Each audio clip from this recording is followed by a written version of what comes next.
Webflow is a powerful SEO tool, but it can kill your rankings if you're not using it the right way. In this video, I'll talk about the #1 mistake that I've seen many Webflow users and some of our clients do when it comes to SEO and Webflow. I'm talking about sitemaps. Stay tuned until the end to see how to avoid this issue and get all the love from search engines that you can get.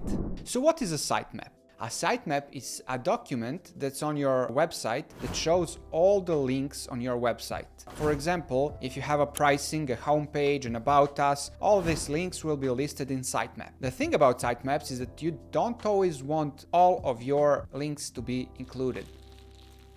Now, the good thing about Webflow is that it features an automatic sitemap creations. As you're creating pages and templates, all of them will be added to the sitemap as they're published. You don't want them all in your sitemap. And that's the problem with automatic sitemap creation. You don't want to make a wrong step here. Once you create a page, you have to decide, do you want it in your sitemap or not? For individual pages, Webflow solved this issue. They simply added sitemap indexing toggle. If you want your page to be indexed on the sitemap, you just turn on the toggle. If not, just toggle it off. That's all.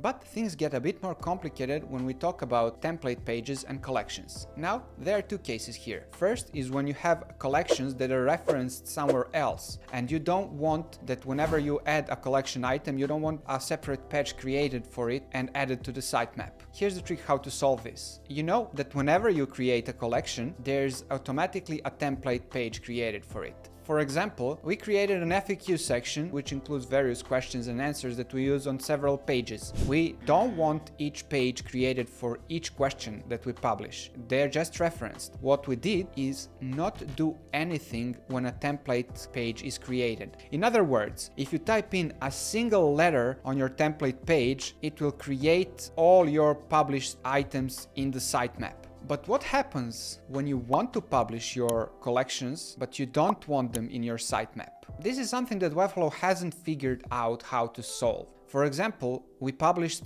many customer success surveys that were intended just for our customers, and they were added to the sitemap. They had a no index, no follow tags, but somebody exploring our sitemap could still find these pages and find our surveys. It was a huge mistake. So one of the ways to solve this is to use the access control feature. Webflow allows you to set passwords for some pages. So for example, in our case, when we use the customer success survey, we would provide passwords for the customers that we send the service to. Someone exploring the sitemap is still able to see these links. They wouldn't just be able to access those pages. So it's not a win-win situation, but it's the best solution so far. The alternative to all of this is to just go with manual creation of sitemap, and that's a way more difficult process. So I recommend turning on the automatic sitemap creation feature that Webflow offers, but you'll still have to pay attention to what goes into the actual sitemap.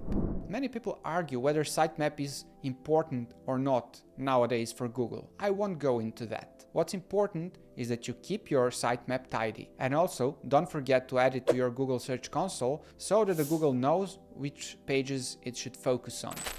So here's a quick recap. The first thing you should do is turn on automatic sitemap creation in Webflow. Second, if there are some landing pages that you don't want included in the sitemap, you can just, use the toggle feature and toggle them off. When it comes to collections and templates pages, first of all, you should decide whether you want to publish or not these collections. If they're just referenced somewhere else in another collection, you just don't have to do anything with the template page that's created for each collection. That way, Webflow will know that these are just the items that are referenced and won't include the links created from these items in your sitemap. However, if you want to publish your collection but you don't want them in your sitemap, that's not possible. But you can still lock up these items using the accessibility control feature in Webflow.